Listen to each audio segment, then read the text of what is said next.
Yo, what's up, everybody? It's your boy Jarvis here. You're with me on my IG. What's up, IG? I see the original beautiful one on there. And I see my man, Jay Boogie, holding it down. I am Coachy. And I see the team. Go do something one over there hanging out. What's up, everybody? And what's up to my people on YouTube and Facebook? Tony Rutledge jumping in. Cordy Court jumping in. Everybody's jumping in. Rashad jumping in. What's happening with you guys over on IG? And to my people over here on Facebook and YouTube, what's popping? Man, today we have a great conversation. If you're over on Instagram, you don't know the topic just yet. It's actually all about the emotions, part 15, but we're having a conversation between two black men all about emotions. We're going to be talking about emotions. So tell people to tune in real quick. And I'm not going to waste any time. I'm actually going to bring to the stage very quickly my guest tonight. My guest tonight, is somebody who I met on the Wisdom app, a great man who has already kind of dropped some nuggets, dropped some gems from time to time. None other than my friend, my new brother, Creed Cole in the building. What's up, big dog? How you feeling? What's going on? How you doing today? Man, I'm great. I'm great. You look good. I mean, Look I'm good. hoping that you smell good over there. Oh, I'm doing real. I feel real good over here. Yes, I do. Good stuff, man. So, man, let's have this conversation, bro. We're having a conversation. You know, my topic has been all about the emotions. And I know when I was talking with you, I shared with you that the reason for this topic was really just kind of hitting on those things that deal with mental health, mental illness. Helping people kind of script it out and chopping up the steak, so to speak, so that people can eat it and make it palatable, so we understand how to get to that place of having mental toughness.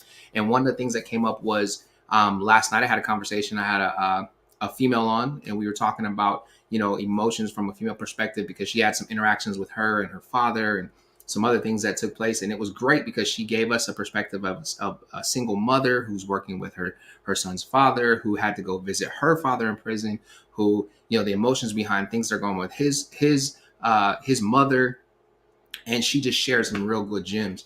And then tonight, man, I got on the phone with you and we were having a great conversation. I was like, man, I really want to have you on here for this discussion. So, man, let's tell the people who you are and just share, man, share your thoughts, and let's start having this conversation, because as black men, it's very rare that people get to see us have transparent conversations about our what causes those things. So chop it up with me. Yeah, for sure. Um, my name is Creed. Creed Cole for the audience. Um, uh, what else you want to know?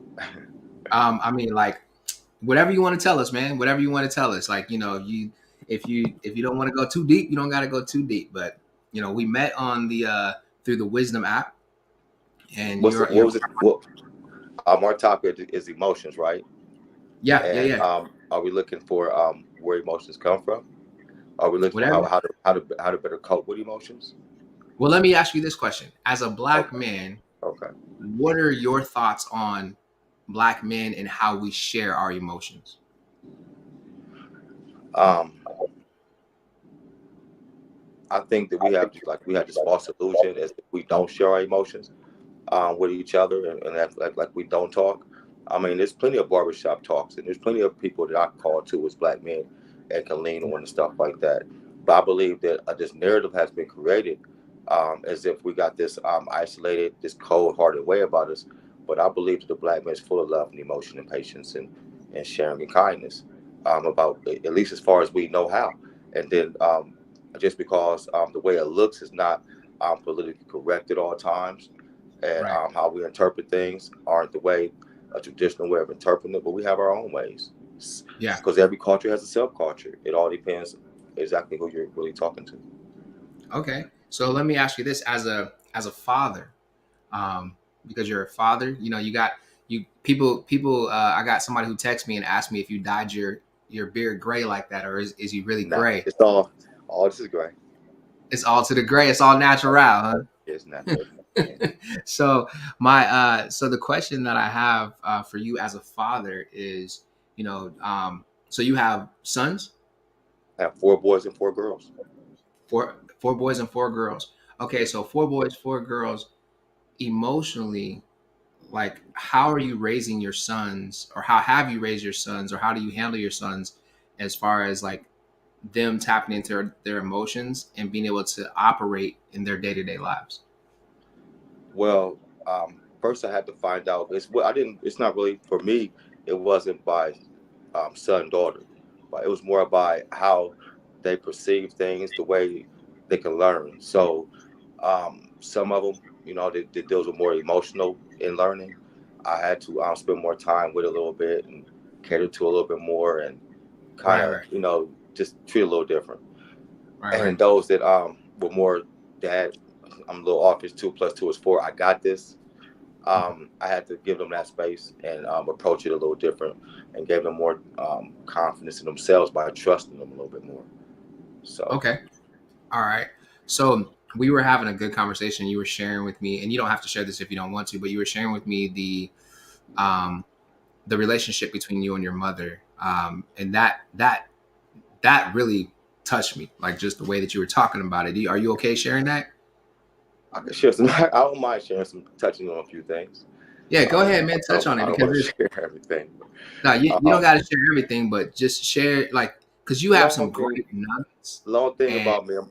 I think what me and my mom what made it unique. I think was because she had help from my grandmother to the okay, point where my grandmother didn't. She was the type of woman that she didn't take things for granted. She didn't give anything the benefit of the doubt. It was I was the firstborn, first grandson, and it was okay, in 69, and it was like, oh, he's mine. right, And even though my mom buried her in her stomach for 9 months, even though she had dreams and plans for me, I'm sure. Um, 2 weeks after I was out her belly, it's over. And right, you can right. come with me and do what we doing, or you can do what you're doing, but he coming with me. So Okay, with that, my mom had to make a decision, and because she loved my grandma so much, I felt the decision she made was to separate herself from me emotionally, okay, just to concede. yeah, And I think that was tough on her.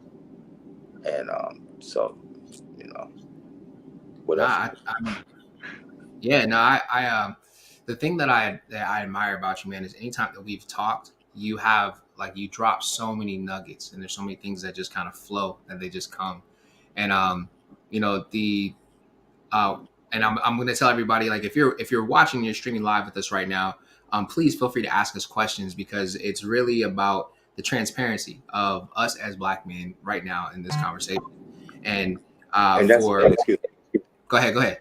that's why I'm sharing like this is to let you know that once you get to a point where you can do some self searching and really realize what role you play in things, Hmm. you can come out with a sense of humility, not no embarrassing humility, but a confidence in yourself to the Right, point right. where you don't feel bad about sharing stuff that ain't just a little bit dark about you.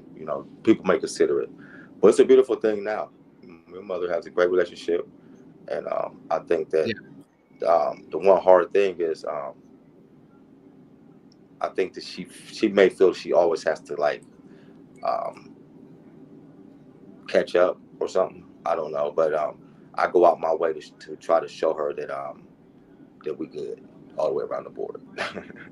that's good stuff, man. The so as let's say let me ask you this question. So let's say one of your sons come to you and um they're just stressed out, Right. and you talk to them, you find out that it has to do with who they're dating, along with some stuff they have going on at work, along with how they're interacting with their mother, and life is just coming at them.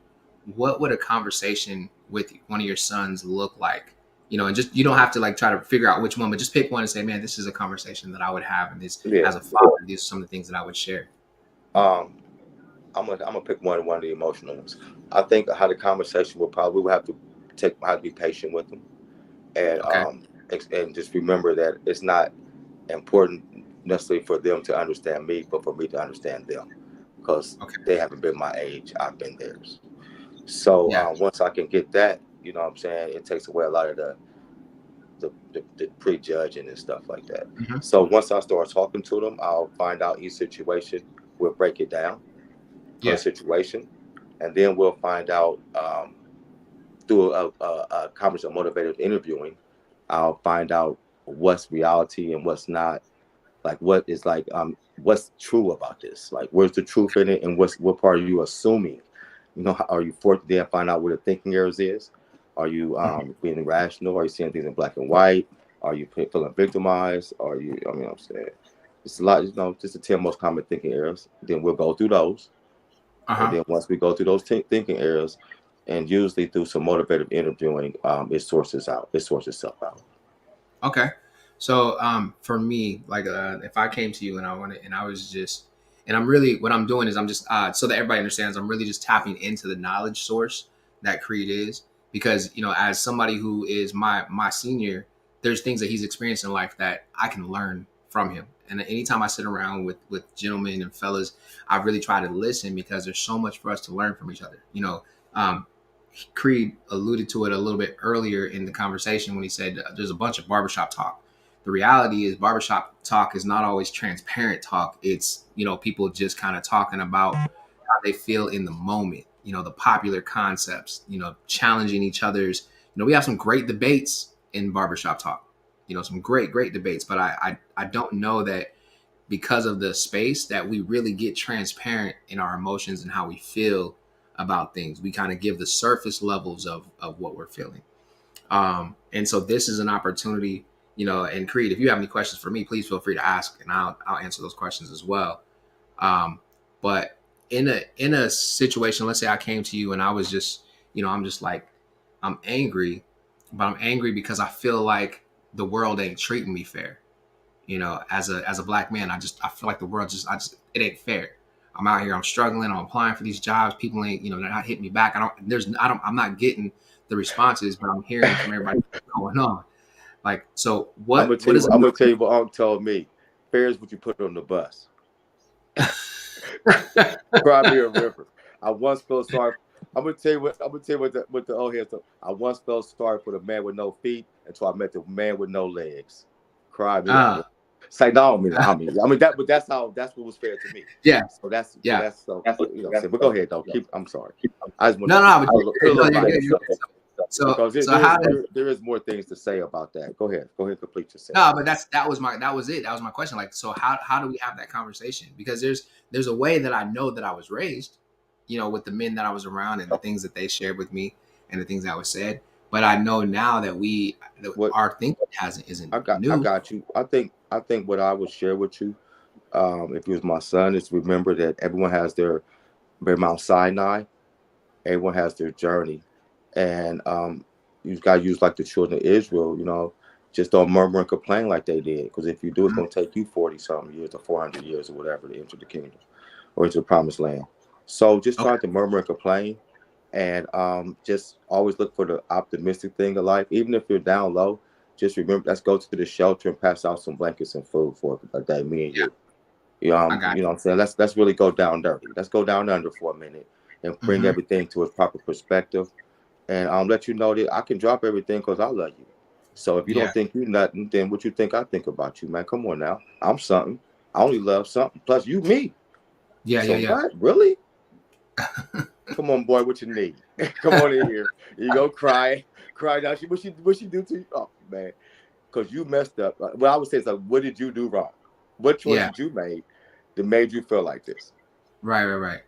So I would stay on the conscious level, but then after we go on the conscious and get you loosened up a little bit, then we'll Yeah. go down to the subconscious level and to your knowns and what reality let. And then all your if it's depression, it came because it came from a fight or flight. Either you Right. was in Right. a Right. situation or common situations where you couldn't fight because you didn't want to get caught up in something or didn't want to argue, and you couldn't run because maybe Yeah. it was your job or something. So you suppressed it, and we suppressed it turns into depression. So Hmm. some you suppression, some that you're suppressing. So let's either go to the gym and talk about it, or let's talk about it.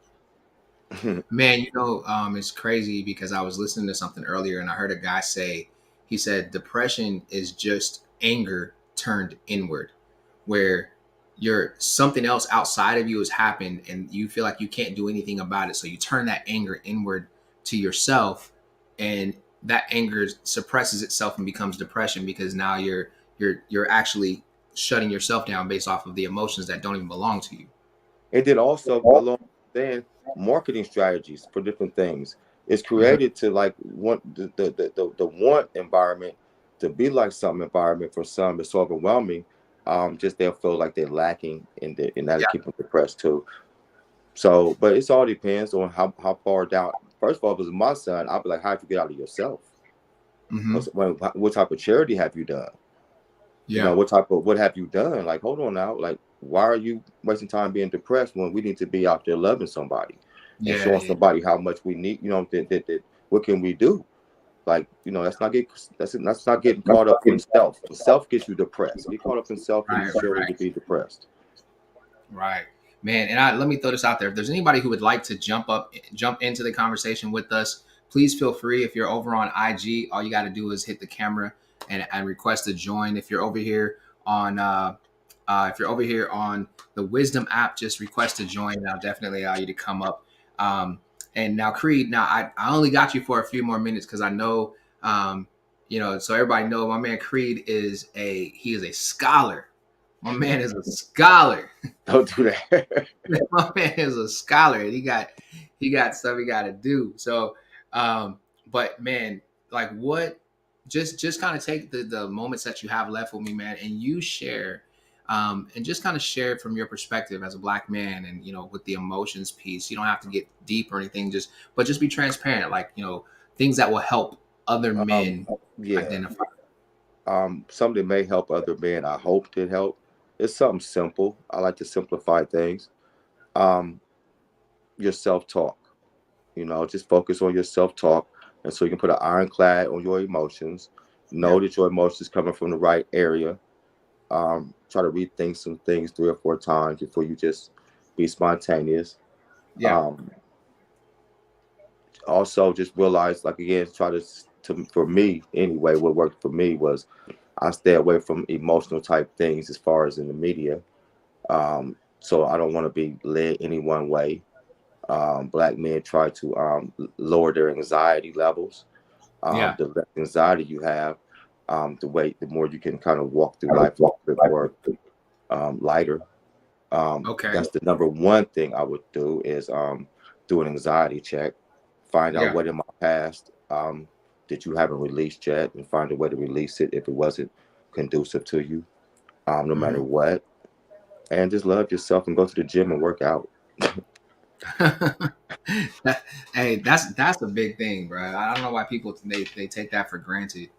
But And eat right and eat right, please, because that your emotions got a lot to do with how you eat, and that's also what you put in your gates. You know, Wu Tang back then. You know, guard your gates, eye gate, ear gate. No, it's simple. Guard your gates. mm, Guard your gates, bro. You know what it is. yeah, yeah, And plus, that's folks good. ain't crazy. Just do what you know to do. Like I'm not one to sit here and try to, because I mean, you know, I found it myself. So I can't tell you nothing. Because if I tell you something, that means I want you to be like me.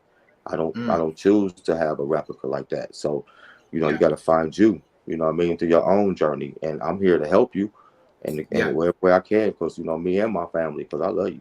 I don't even know you, but I'm just saying you got to find it. I can't find it for you, and I'm not putting down or I don't know what you're doing. I'm just saying hmm, trying to be superficial. yeah. Nah, I appreciate it, man. I definitely appreciate it, man. And um, anytime that I've had you join in the conversation, or even in the conversation that we had offline, like there's some great things. There's so much value that you bring to the table, man. And for somebody who has experienced life, and you've seen the things that you've seen, and just the things that you shared with me, that elevates just the amount of respect that I have for you as a Well, man, and Well, I and feel as a like I'm approachable. I'm approachable yeah, to you because I have lived experience. You know what I mean? I mean, I've been through a lot, and one day right. I'll tell everybody my testimony if I have opportunity. Hmm. But you know, I gotta go. But I love y'all. Okay. Yeah, I know you gotta go, man. I was looking at the time. So all right, my super scholar, Come on. handle that business, my None of that. bruh. Simple My man. Love y'all. Love conquers all. Love yes, conquers sir. all. Yes, sir. Appreciate you, man. Peace out, Yes, Cree. sir. All right. Yo, so everybody, that's my guy, Creed. I only had him for a short period of time tonight to be able to have the conversation and to get in with the conversation. And some of the things that he shared, I hope that you guys were taking note to it. The I would have loved to have been able to have him on for the full hour, and so the even with the time that I have left in the conversation tonight, I would definitely love for you all to give me any questions that you might have, or to ask me, or to even jump into the conversations. If you're on IG or in Facebook, I'm sorry, YouTube and Facebook. Over on YouTube and Facebook, Uh, you have the ability to join in and jump on live. You just got to click on the link that's placed in there. If you're over here on IG, just request to join and I'll bring you up so we can have a conversation. And if you're over here and you're on Wisdom app, just ask to join and I'll bring you up into the conversation. I do see a young man that I would love to get in the conversation right now, because I know that he has a lot of value to add. My guy, my little bro, Joshua Braswell, JB. If you want to jump into the conversation, please go ahead and hit the link that's in the comment section, man, and jump up, because this is a conversation I know that you definitely could bring some great value to. But while I'm going through this, I did have some questions that people sent, and they were asking me on some things that I kind of talked through in the past. And with some of those questions, I want to bring those questions out so we can talk about them tonight, so that we can really kind of dial in. One question that somebody asked is, as a black man, what are some things in your life that you felt have potentially kept you from success? So as a black man, what are some things in life that have potentially kept me from success? When looking at that question, I really have to stop and I have to look at myself first. And I have to ask myself, did I quit? Did I give up? Did I allow whatever it was that somebody said to become a roadblock? Or did I actually did I actually push through and ignore what they said to get to the next level? Once I get through that question to myself, then I start looking at, okay, what are the things that were intentionally set up that have stopped me, um, or have shut doors in my face that have kept me from going from level to level, from one station to the next station. And that's the biggest piece, unfortunately, is that I'm a black man. That's the biggest piece, is that I am a black man. And I know there's people who may be watching and you listen and you're thinking like, well, okay, so you're a black man, but I mean, shoot, there's been a lot of social change that's happened in the course of the past year. There's been a lot of things that have taken place in the course of the past 2 years. I was watching a show on Netflix, and I love this show. They just released a second season. And shoot, man, I gotta say, okay, Raising Dion. I don't throw it out there, but I'm gonna throw it out there. Raising Dion, and little Dion, he had a situation in school where his principal was gonna suspend him, and it really wasn't his fault. There was his little Dion, a black kid, and there was a little white kid, and the white kid took little Dion's watch and stole his watch, and he wanted his watch back. Little white kid gets hurt, and the principal immediately wants to suspend Dion, but not even punish the white kid who took his watch. Now, the this actual scene takes place in an Atlanta elementary school, and little Dion doesn't understand. He's never experienced having any issues because of the color of his skin, and his mom has to have that conversation with him to explain to him why the principal wanted to suspend him, but didn't want to do anything to the other kid. And all Lil Dion could say was it was unfair. So as he's talking to his mom, she explains to him, well, your principal grew up and he has ideas about you that aren't true, that you're a bad kid. And we know that you're not a bad kid, but it's because of the way that he was raised. So that's his first introduction into any type of racism. And as soon as his mom says that to him, he says, I thought Martin Luther King fixed all of that. I'm chuckling because here this kid is supposed to be in second grade. So I'm assuming what's that, like 8 years old in second grade. And he's under the impression that Martin Luther King has already came and fixed all of this. But he has to deal with the emotional effect of not looking like everybody else, not fitting in with everybody because of the color of his skin. And then not only being separated out because of the students, but because of the administrator of the school, the principal of the school, that's not allowing him to be a part of the things that are going on. And I can look back at these things and I can say those are the things that I've experienced in my lifetime. Those are the things that hit my heart extremely heavy as a man. And I'm not just going to say just as a black man, as a man, being punched by life in a way where it's unfair is so demoralizing. It's debilitating. It tears you down. It adds weight to your shoulders. It's like you you have to work this muscle called patience.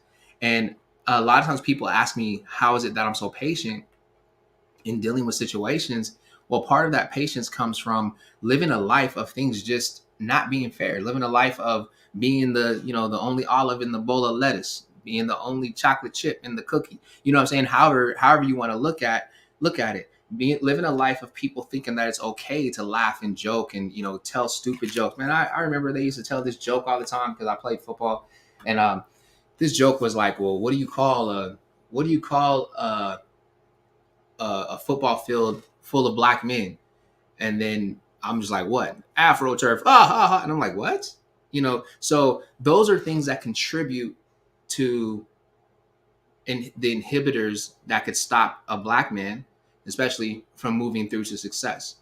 Something that Creed said, and something that I heard somebody else say, and something that I've studied out is that we actually, as people, as individuals, we become what we see. Matter of fact, I heard Quincy Jones say it. I was watching his documentary, and he said in his early years of his career, he wanted to be like the people that he saw. He wanted to be like the thugs and the gang members and the drug dealers and the hustlers, because that's what he saw. We become our environment. And as black men, we're not necessarily placed in an environment all the time where it's conducive to success. And that's real. It taps into our emotions on a level that it's almost like mind control without us even realizing that our minds are being controlled. And that is a challenge because I lived in an environment where I was surrounded by gangs. I lived in an environment where I was surrounded by violence. I was surrounded by drugs. I was surrounded by these things. I lived in an environment where it wasn't uncommon for a child to lose their innocence at a young age. I experienced those things, and I'm not telling you anything that I didn't already put in this book, right? Like it's not anything that I didn't already put in the book. But since we're talking about black men and emotions, um, I want you guys to know, like, the things that we experience in our lifetime from children on up, they stick with us. You guys, I can remember a time, one of my closest friends, this man, I love him like a brother, like literally, he's a white kid, a white male now, we're men. And he's literally like my brother, I like my best friend. And I every move that he's made in his life, I've been there to celebrate him. And in our lives we took two different paths. His household, he had the stereotypical white household. They were upper middle class. Mom and dad had great jobs. Sister, high school, or doing great in high school. Him, and in all of the things that they experienced, right? He had this black friend, and that was me. Now I lived in the hood, and then I moved out of the hood to the edge of the hood. Like, and I don't know if anybody's ever seen that, where you have the hood, and then you have those houses or those apartments like right outside, like one block over from the hood. Like, you can basically stand on your corner and still shout out everybody in the hood. So we lived in a space like that. Now my guy, he moved out into a more affluent area, really nice space. And in our lives, we went in two different directions. Here it is. I'm in an environment where I'm surrounded by gang violence. I'm surrounded by drugs, alcohol. I'm surrounded, and not necessarily in my household, but just the environment itself. But I refuse to conform to what I see around me. I didn't want to be in the gangs. I didn't want to. And because I didn't want to, I myself I was kind of looked at as like a sellout. I was called everything. And it was horrible because it wasn't just the people who didn't know me, who didn't have the same blood running through their veins. It was family members, cousins that were just dogging your boy. And those things hurt. But I was determined not to become what I saw. I saw bad examples. As a child, I can remember having to go into crack houses and get other family members out of these crack houses, because somebody's looking for them. And it's the things that you see. As a child, I experienced going through, being molested at a young age by both women and men, and there are places where I should have been safe, but I wasn't safe, right? As a child, I remember seeing people fight, people get stabbed, people get shot. And these are things that I'm experiencing as a child before I even hit my adulthood. So you can only imagine, and I'm sharing all this stuff with you because of this. I want you to know, like, you can only imagine what all of those things do to the emotional stability of a man who's trying to survive, who's trying to become something, who's trying to take it to the next level, right? And people will look at me now and they'll be like, man, ain't no way you lived in the hood. Now, trust me, I I didn't want to be in the gangs, but the gangs, they wanted me. But then it got to a place that even though I didn't want to be in the gangs and the gangs wanted me, that when I started trying to fit in with the gang members, the OGs was like, nah, you look, college boy, we're gonna get you out of here. You a college boy. I can tell you like numerous times where I was in an environment and they were like, hey, you need to go home. I remember one time, okay, we were at the fair and I was in high school. I was a junior, senior. I was senior in high school. No, it was the summer before my senior year. I'm out at the fairgrounds. A fight breaks out between Crips and Bloods. Boom. One of my friend's brothers gets shot. Now I'm friends with people on both sides. So I'm just like, yo, I helped break up everything. And then I'm like, yo, okay, it's time to go. I'm getting my crew, the people that were with me, like, yo, let's leave. And we're getting ready to leave. And as we're leaving, pop, pop, pop, my friend's brother gets shot and killed right there, just like literally 2 feet away from me. So that is kind of like a shock. We all leave. And then it's like this, everybody's meeting up at like in the parking lot of like a Walmart. It was Kmart. The parking lot of this Kmart. And so me and my friends are just kind of sitting there chilling. And I don't know why. We're just sitting there because we want to see what's going to happen. Just being stupid. You're young, you're dumb. And we're looking at this stuff. And as we're sitting here, I can remember I see people I know pulling up, mad cousins, people that I went to church with, like jumping out of cars, like, nah, cuz, blah, blah, blah. Like, and they're really ready to go. And they notice me and they see me. And immediately they come to me. What are you doing here? You need to go home.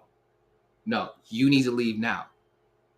You got to go. So the moments that I did try to put myself in those environments to try to fit in, I had already spent so much time with a predetermined thought that I'm going to make it out of here that everybody else started believing it as well. It didn't matter what they said about me in the hallways because when they saw me at the party or they saw me in the environments where things were about to happen, they had it in their hearts that they wanted to protect who it is that I said that I was, who it is that I said that I wanted to be, and who it is that I was going to become.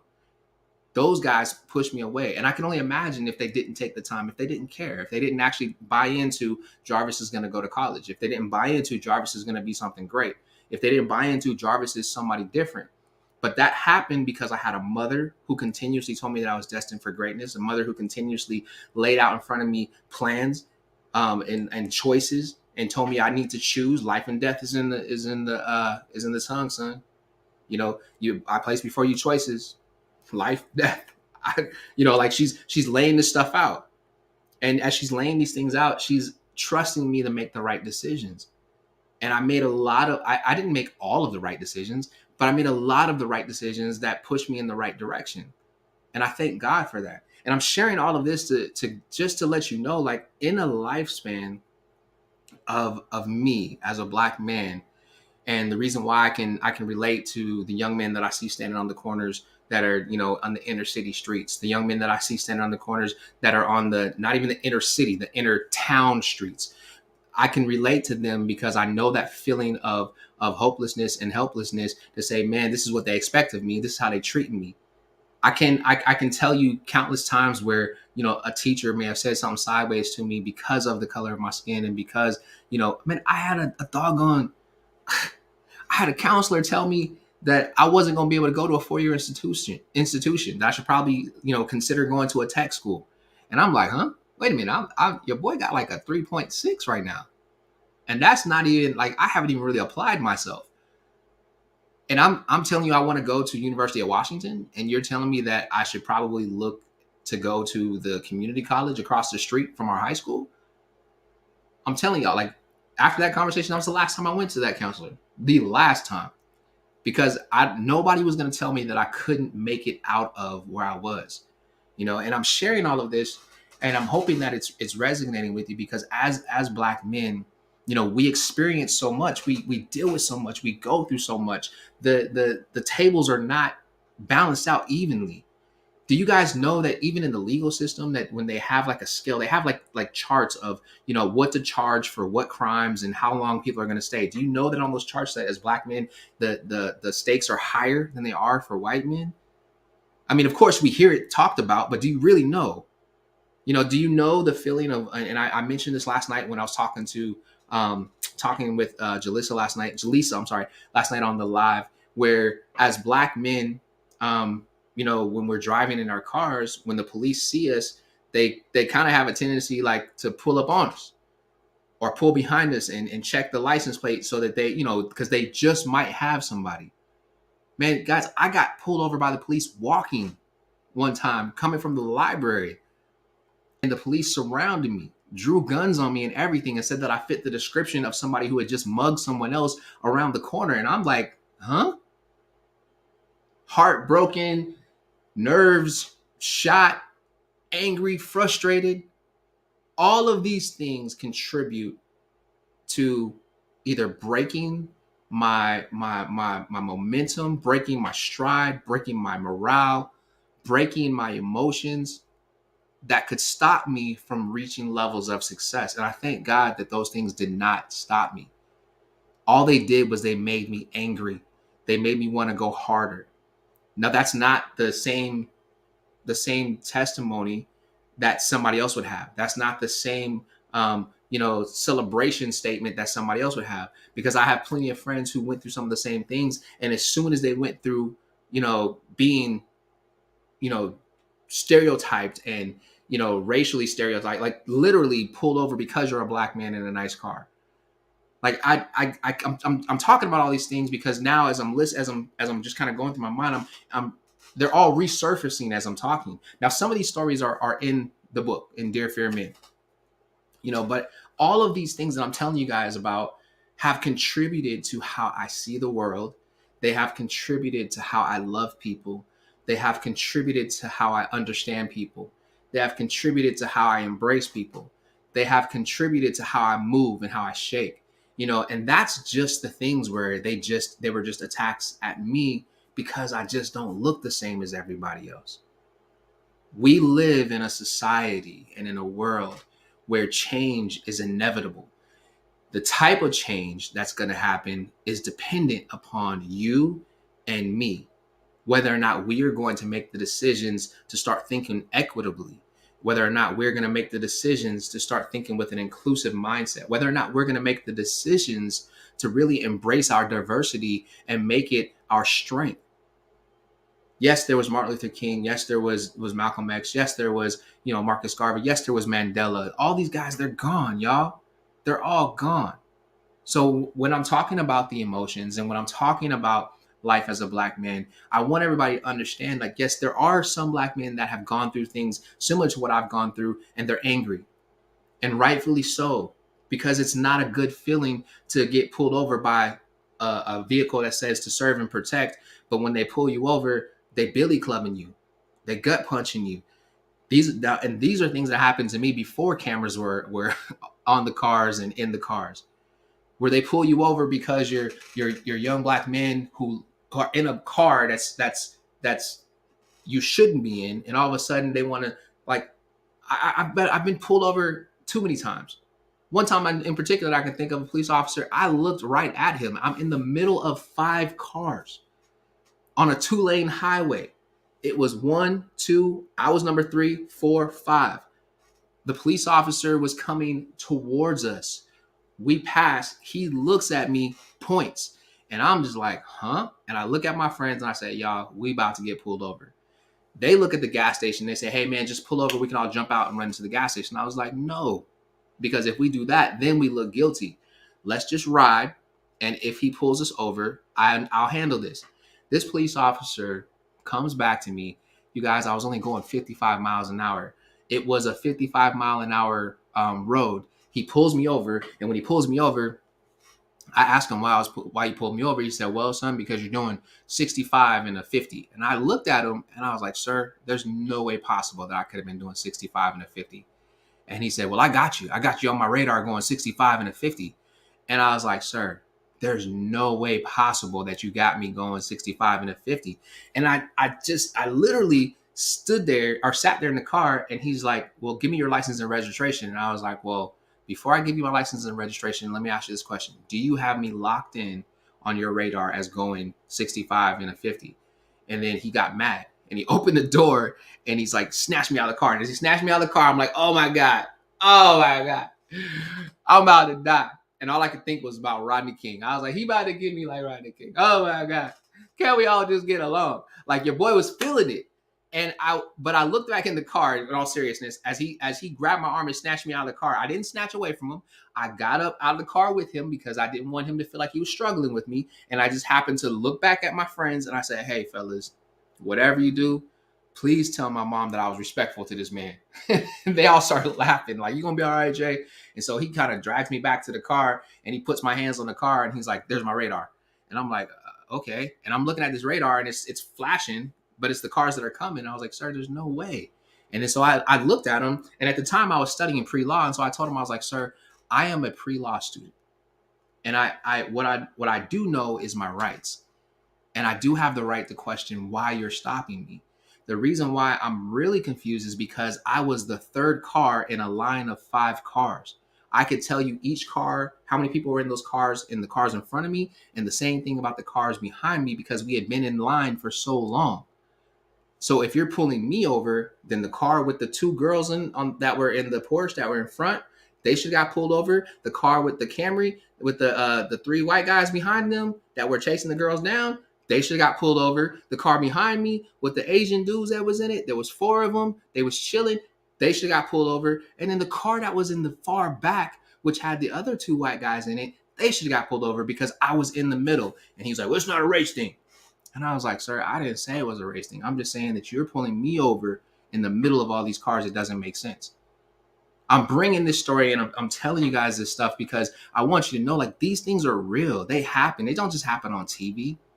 It doesn't. It's not like, yeah, people can script this stuff out, but they script out what's happened in real life. And it's not a game. And I personally chose to continue my life and not be an angry black man, not being mad at the world. I instead look for the opportunities to excel. I take these stories and I pack them in and I say, hey, this is just going to make me stronger. And this is going to make me better because I know how to move. And I know how to have that conversation with young men that I mentor, with my own son. I know how to sit down and have these conversations and say, hey, listen, these are the things that you're going to experience because I've been there. And that's one of the things that Creed was talking about early in the conversation before he had the drop was he's been through some things. So he shares those things with his sons. And I'm just sharing these things with you because it's Black History Month, for one. And then 2, we're talking about emotions. And people, the question that somebody asked me was, why do black men feel the way that they feel? That was a question that somebody asked me. And this is why we feel the way that we feel at times, because we go through so many different things. So I'm going to pause and I'm going to read some of these comments because I did see some comments that were popping up. I have Bree over here on YouTube. She says, I was walking down the street and got accused of being a prostitute just because I'm a black woman. That right there. I don't know how I feel about that.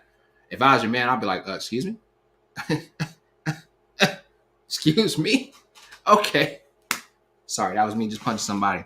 No, I wouldn't punch nobody, y'all. I'd have more self-restraint than that. And then she also goes on and she says, they then tried to make me say that I was trying to steal a car because I was standing next to it. I was emotionally damaged after that. Man, Bree, listen. The situation I talked about with the police officers who drew their guns down on me, who stopped me in one of the busiest intersections in Seattle, and I'm on my way home from the library. When I walked away from that, I was furious. I called my grandma. I was like, get Aunt Tess on the phone. I called the congressman. I was going through list of people, and she was like, wait, calm down. What happened? I was so mad I couldn't even really tell her what happened because in my mind I'm like, I'm a student just like anybody else. It does something to you emotionally. But like I said, for me, I didn't let it defeat me. I didn't let it become a weight that I had to carry. I let it become vitamins in my bag that anytime that I start thinking about giving up and quitting, I start to think about, if I quit now, whose life am I not saving? If I give up now, Who am I not going to be able to impact? If I quit right now, who am I not going to be able to help guide into the right direction? Now, some people look at that and say, that's too much pressure to put on yourself. Okay, that's you. For me, I know that my purpose is to be here to help other people find their purpose. I know that my purpose is to be here to encourage. I know my purpose is to be here to lead. My purpose is to be here to guide. My purpose is to be here to empower. My purpose is to be here to edify and uplift and educate. Remember what I said. There is no more Martin Luther King. There is no more Malcolm X. There is no more, Nelson Mandela. You can start naming off all kind of people. Sometimes I sit back and I watch certain people and I'm like, yo, why would they lead people the way that they lead people? And I'm talking about big names saying and doing things. We need more people who are willing to say, hey, I'm going to be the change. I'm going to be the change agent. I'm going to create the impact that's needed. I'm going to be a part of the solution. So the look over here and I see Prep Body. She says it's important to know your rights when being pulled over. Yes, it is definitely important to know your rights when being pulled over. So, man, I know that was like a lot to say on just that one little question, because it then started taking me through some other thoughts and some other things. But what are some things, like what are some questions that you guys would have for me that you would like for me to answer as far as like emotions and understanding the emotions of Black men? And while I'm waiting on your answers, I actually have my friend Dominic Harris over here on the Wisdom app. We're gonna bring him up into the conversation. So let's have a conversation with Dominic Harris while you guys are posting your questions, so he can come up and join the conversation. Good to see this young man. Gotta have him. Gotta have him. Dominic, what's up? Hi, Jarvis. It's great to have you on, my guy. It's great to have you here as well. It's great to chat with you, actually. Hey, man, always, always. So talk to me, man. Talk to me. Did you have a question, or did you just want to kind of chime in? I know I did have a. Do I want to chime in, or do I have a question? I think it's both. Like when we're talking about like getting pulled over and talking about when we're talking about like all the circumstances that we may or may not come through, like in like the passing life of like developing like what would you like how do you like the dog like for especially for like a Black man, it's a book. It's a matter of fact, I'm gonna explain this throughout like a book my granddad gave me. It's called The Message to a Black Man by Elijah Muhammad. Okay. I didn't read it yet. But he gave me that book. He's gonna keep pushing me towards to read that book. But like other than the circumstances we may or may not like come across in life, like how would you say like a person moves when like, dog, how can I say this?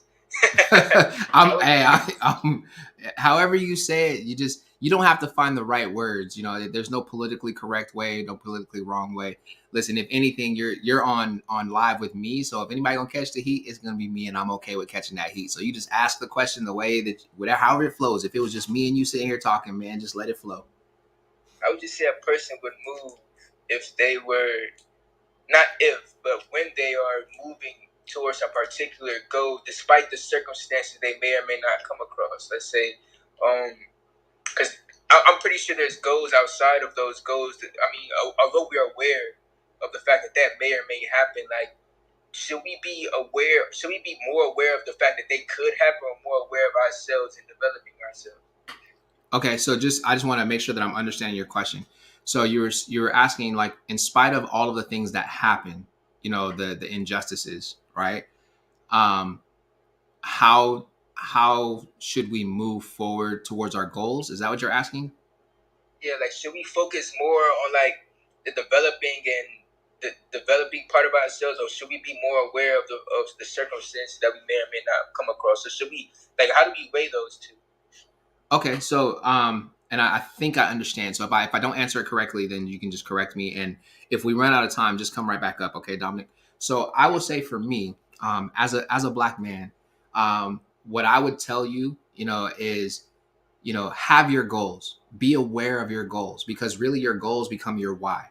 And when your goals become your why, they now become the drive of your desire. It's almost like it's like it becomes that taste that you crave. Have you ever had, like, what's your favorite candy? Or what's your favorite thing that your mom cooks or something, or your grandma cooks or something? Smoothie. Oh, a smoothie. Yeah. So have you ever craved a smoothie? Like you're driving into to get a sandwich, but you really crave a smoothie, right? Yeah. So what do you do? Do you go for the sandwich, or do you be like, nah, I'm gonna go get this smoothie?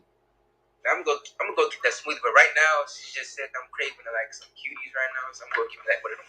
Okay, so so whatever it is that you crave, and that's the point that I'm making. The things that you crave, you go after it, right? So, and that's where I want you to keep your focus. Let your goals become the thing of which you crave, like the ambitions that you have. Let those become the things that are on your taste buds. Because I know I've seen people who they'll want some ice cream in the middle of the night and want to go you know that like a spot that's an hour and a half away, and that's the only spot that they want to go to because they want that ice cream, right? So if a person is willing to make that type of a decision and to make those types of choices to just to go get something that they want to eat, how much more should we have that type of fire, that type of crave in our desire for accomplishing our goals and making it to the points that we want to get to, not chasing dreams but accomplishing the goals, and so, and your time is getting ready to run out. So just hit the button and come right back up, and I'm gonna keep answering your question. But in accomplishing those goals, know your goals, let them become your why, because once they become your why, they become the drive of your desire, like the taste of what you crave, literally. And then make sure that you are aware of the things that you're going to run into in life, because if you're aware of them, you can predetermine what you're how you're going to respond when certain circumstances arise. And something that I've always been that I thank God for, that I've always done well, is I've always predetermined what my response is going to be if somebody says this to me, or what's my response going to be if somebody does this, and I've played those things out in my mind, and it keeps me from reacting, and it allows me to be able to respond. So to answer your question, and you can tell me if I did it right, know your goals, let that be the focus, let that be the focal point, because what you focus on, that's where you'll end up. Talk about it, write it down, believe in it, move towards it, but be aware of what life is going to throw at you. It's just like taking a road trip and knowing the elements that you're going to drive through. Anytime I take a road trip, I check and I see, okay, what's the weather going to be like in DC? What's the weather going to be like in Tennessee? So that I know the elements that I'm coming to, but I have a goal in mind, and nothing's going to stop me from getting to that goal. Actually, like, can I like You absolutely so I want to can. eat healthy. You absolutely can. I want to be healthy, so I'm eating healthy right now. But I want to go get some Harold's chicken in it because it's not that far. It's not that far. So I want to go get some Harold's chicken. But I know I want to eat healthy, and I know I don't like eating restaurant food. And I took myself off of eating restaurant food. But I tell myself, this Harold's chicken, I'm gonna go eat it, and I'm saving money also. So it's like, okay, so should I eat this Harold's chicken? Like, should I go get the Harold's chicken or not? But I ended up ordering like the food. I stopped my meditation and I ordered some chicken. And I'm getting the chicken, and I come home with this. I usually eat it at the spot, but I didn't eat it at the spot. I came home with it, but I'm eating the chicken, and like I'm noticing that it's starting to taste more. Like the taste is more like more. I'm sensitive to the taste more. Consider I've been eating healthy, and like it started to get nasty. It started to get like it started like, I wouldn't say nasty, but like the food, like the sauce started to get like more like bitter in my mouth. And it's like okay, like I can't even like. But I made that conscious decision like from eating healthy to like not eating healthy. But now I understand why. This is why I made that conscious decision. So, but I can see like the benefits of eating healthy and not eating restaurant food. But it's just like, well, now I just gave myself a reason not to eat restaurant food again, because like I become more sensitive to the taste of the restaurant food and healthy food, because I'm more of a fruit and like vegetable person now. Okay, so now for you as a young man, how do you apply that to focusing on your goals and knowing what you're going to encounter along the way? Because let's say I'm on my phone, for instance.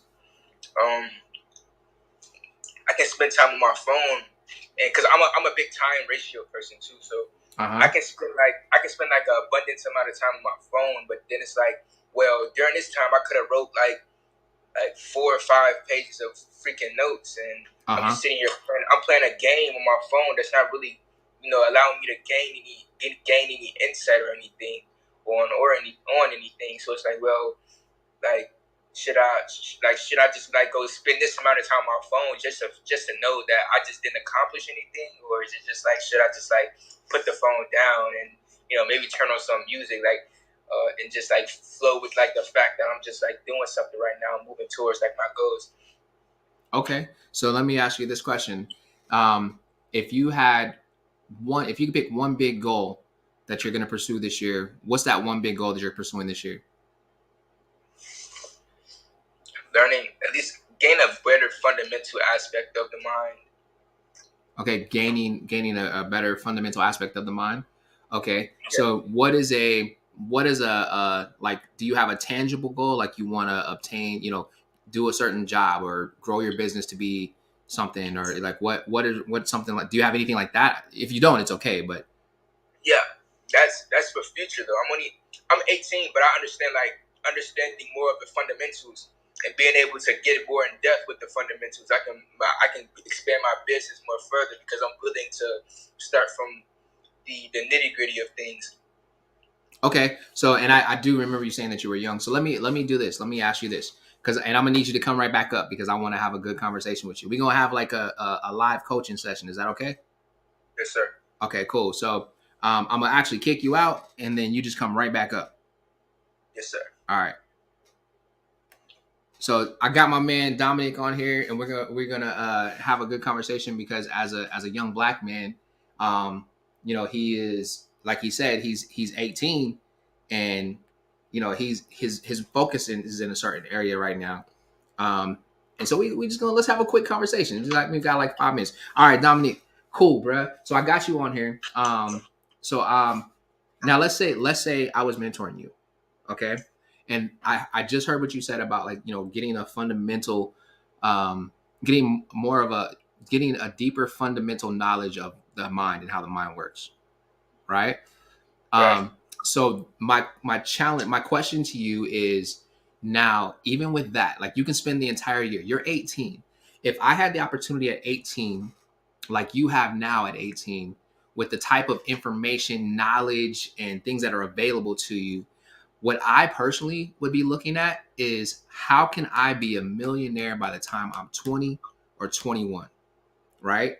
And it's, yes, you're going to need to read and you're going to need to get these fundamental understandings, but what you don't want is you don't want to spend all the time just getting all of this knowledge, but then not doing anything with it. Because what happens with knowledge is knowledge doesn't get antiquated. It's the application of the knowledge that you take in that gets antiquated. Do you know what I mean by that?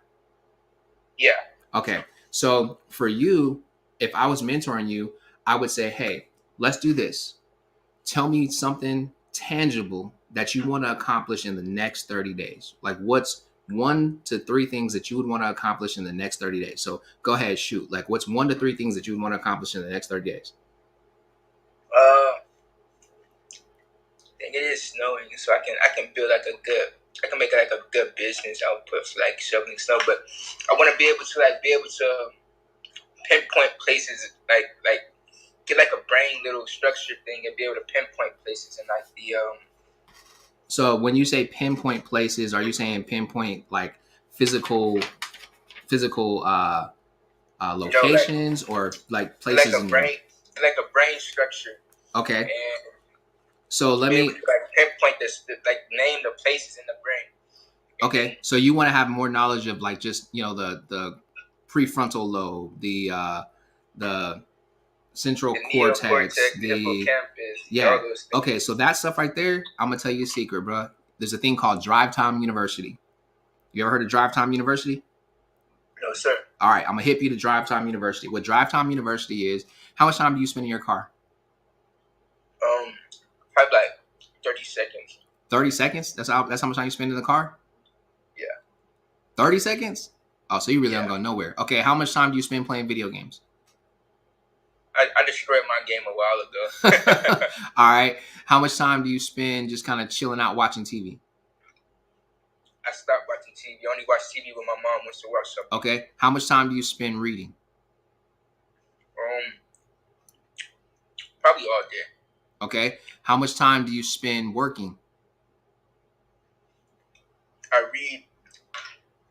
I'm working on what I'm reading. So So when you say you're working on what you're reading, what is it that you're working on that applies to what you're reading? I think you muted yourself. Either that or your phone is ringing.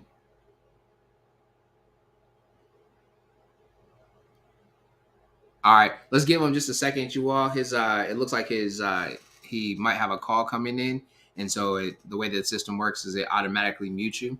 But the direction that I'm going in with Dominic is really just trying to open his mind to what's really available to him. I mentioned Drive Time University, and in mentioning Drive Time University, what that is, I call it Drive Time University because when I'm driving around, I'm listening to books, and the amount of information, the amount of time that it would take him to obtain a PhD, he can take audio books on one topic and listen to that same topic in those books for 3 months and have just as much knowledge and just as much applicable knowledge as somebody who actually went all the way through and did a PhD program on that same topic. And that's because as he's driving, as he's walking, as he's doing whatever he's doing, his brain is taking in all of this information. And in taking in all of that information, it helps him and it allows him to be able to really just operate at another level, and that's a good thing. That's a great thing. I really appreciate Dominic for being on, and I'm not sure what happened. I hate that I lost him because it was going to get really, really good. But one of the things that I want each and every one of us to know is that if you're 40, 50, 60, there's a generation of 30, 20, 10, those generations that are under you, they need the knowledge that you have, right? And one of the things that I learned is that it took John Maxwell a lifetime to get to the level that he's at, to write the books that he's writing now. But if I can read the book that he wrote, then I can get his lifetime's worth of knowledge in however long it takes me to read that book or however long it takes me to listen to that book. And that's where I was going with that.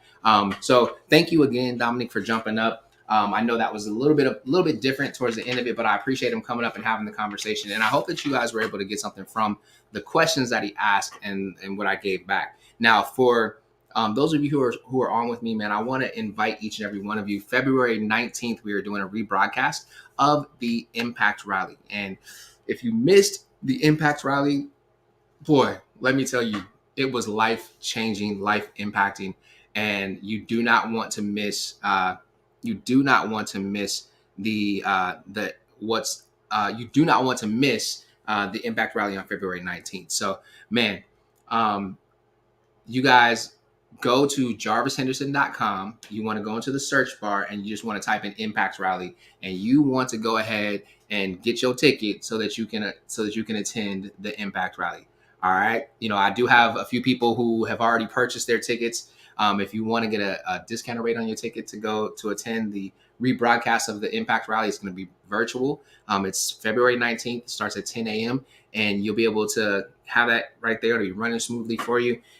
For those of you who want to get a discount on that, then you want to go ahead and text Impact to 386-200-1394. That'll put you into the Impact community, and I can actually get you all in on the things that we have going on. Man, I enjoyed tonight. I know at some point I kind of got to a place where I was venting on y'all.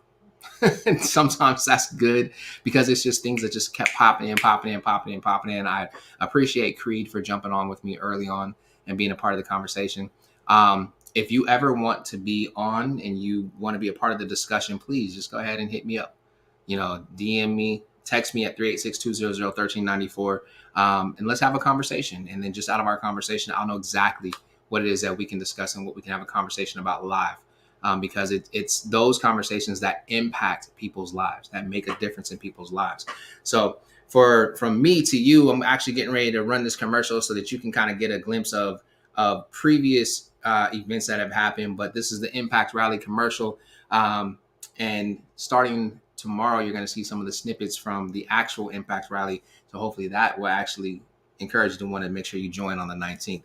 So enjoy this commercial, y'all.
Yo, so welcome back, and it is time to say good night.